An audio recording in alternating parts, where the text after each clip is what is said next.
Halo semuanya, hari ini kita akan membahas salah satu kasus ekonomi makro.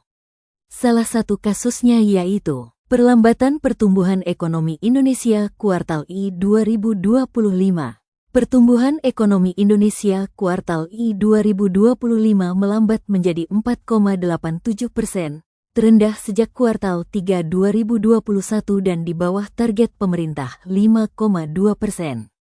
Perlambatan ini terjadi akibat melemahnya konsumsi rumah tangga, investasi, dan belanja pemerintah, serta tekanan eksternal seperti deflasi dan nilai tukar rupiah.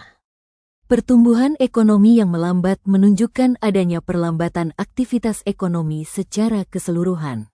Kontraksi sektor pertambangan dan pelemahan konsumsi menjadi faktor utama.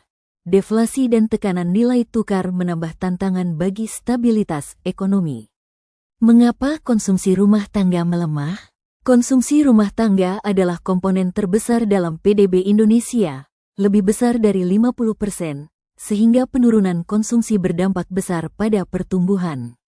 Inflasi bahan pangan membuat masyarakat harus mengeluarkan lebih banyak uang untuk kebutuhan pokok, sehingga pengeluaran konsumsi barang lain berkurang. Deflasi menandakan penurunan permintaan, yang bisa menjadi tanda ekonomi sedang melambat. Pemulihan konsumsi pasca pandemi berjalan lambat, memperlambat pertumbuhan ekonomi. Mengapa investasi menurun? Investor dan pelaku usaha cenderung menunda ekspansi saat kondisi global tidak pasti untuk menghindari risiko kerugian. Penurunan permintaan ekspor manufaktur dari negara tujuan mengurangi insentif investasi di sektor tersebut. Ketergantungan pada komoditas mentah membuat ekspor rentan terhadap fluktuasi harga dan permintaan global.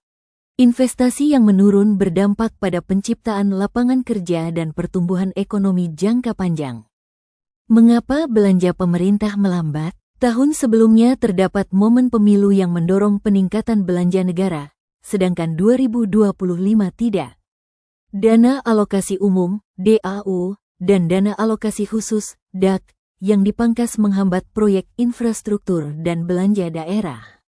Kebijakan fiskal yang ketat membatasi ruang pemerintah untuk stimulus fiskal yang dapat mendorong pertumbuhan ekonomi.